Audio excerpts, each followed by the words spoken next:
The RMS Titanic's 8 musicians, members of a 3-piece ensemble and a 5-piece ensemble, were booked through CW and FN Black in Liverpool.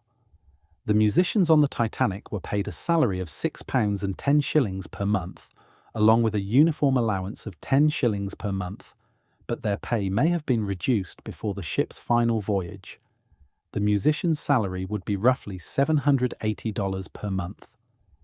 They boarded at Southampton and travelled as second-class passengers. They were not on the White Star Line's payroll, but were contracted to White Star Line by the Liverpool firm of CW and FN Black, who placed musicians on almost all British liners. Until the night of the sinking, the players performed as 2 separate groups. A quintet led by violinist and official bandleader Wallace Hartley that played at tea time, after-dinner concerts and Sunday services, among other occasions. After the Titanic hit an iceberg and began to sink, Hartley and his fellow band members started playing music to help keep the passengers calm as the crew loaded the lifeboats. Many of the survivors said that Hartley and the band continued to play until the very end. One can only imagine how difficult it was to continue to play as the ship began to tilt and slowly move upright.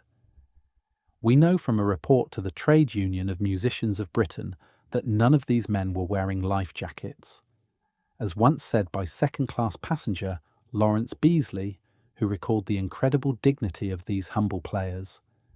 Many brave things were done that night, but none were more brave than those done by men playing minute after minute as the ship settled quietly lower and lower in the sea.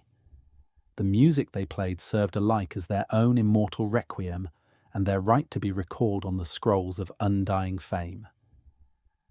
Out of the 8 musicians that died in the sinking, only 3 bodies were found and identified. Wallace Hartley's body still had his instrument strapped to him when he was recovered from the site. When a colleague, Lewis Cross, asked Hartley about a shipwreck while serving on the Celtic, Hartley smiled and said, "Well, I don't suppose it will ever happen, but you know music is a bigger weapon than a gun in a big emergency, and I think that a band could do more to calm passengers than all the officers." Elwayne Moody reported that when asked about a sinking, Hartley replied, "I don't think I could do better than play 'O God, our help in ages past' or 'Nearer my God to thee.'" On April 30th, 1912, Hume's father, Andrew, received the following note from the agency. "Dear Sir, we shall be obliged if you will remit us the sum of 5 shillings. 4d, which is owing to us as per enclosed statement. We shall also be obliged if you will settle the enclosed uniform account. Yours faithfully, CW and FN Black." The uniform account included items such as lyre lapel insignia, 2 shillings, sewing White Star buttons on tunic, 1 shilling, and the total bill was 14 shillings and 7 pence, which amounts to $3.42. All of the musicians' pay was stopped the moment the ship went down at 2:20 a.m, and the wages owed to them were not enough to cover the cost of the bills sent to the families. Neither White Star Line nor the CW and FN Black Agency had any insurance on the musicians. Each company blamed the other. The letter caused controversy at the time when it was reprinted in the Amalgamated Musicians Union's monthly newsletter. Andrew Law Hume decided not to settle the bill. The cable ship Mackay Bennett also charged Jock Hume's family, and presumably other musicians' families, normal cargo rates if they wanted their children brought back home. Amalgamated Musicians Union sought compensation for the musicians' relatives. While unsuccessful in its compensation endeavours, it was centrally involved in many productive fundraising activities on behalf of the musicians' relatives, none more spectacular than the biggest benefit concert performed by AMU members with 7 full orchestras in the Royal Albert Hall, London, on 24th May 1912. Earlier, an AMU memorial poster featuring images of the 8 musicians sold more than 80,000 copies in a month.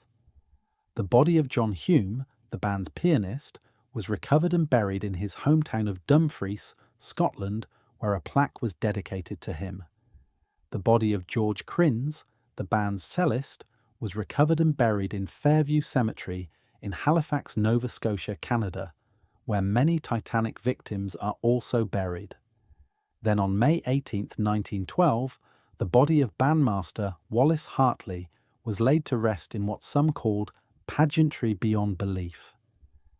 30,000 mourners packed the streets of Colne, Hartley's birthplace in the hills of Lancashire, England. 7 bands played as his rosewood casket was carried throughout the streets. Musicians, aldermen, police, clergy, miners, and the curious were all there to pay their respects to this Titanic hero. The world came to thank Hartley for his courage and for the courage of the other band members for their willingness to stay on deck and play, even while the Titanic was taking her last dive. Nearly 90 years later, in the year 2000, the city of Colne designed a mural as a tribute to the town, its people, its industry, and of course its history. This mural on Parliament Street features the town's biggest hero, Wallace Hartley. Each of the musicians who perished on the Titanic is remembered on the memorial wall at the Titanic Belfast Museum, which is located near the site where the Titanic was built. The museum features a section dedicated to the band, which includes artifacts and information about their lives and work on the ship. The Musicians' Memorial in Southampton, England, which was also erected as a memorial for all the musicians who lost their lives in the disaster, and the Titanic Musicians' Memorial in Liverpool, which is dedicated specifically to the Titanic's band.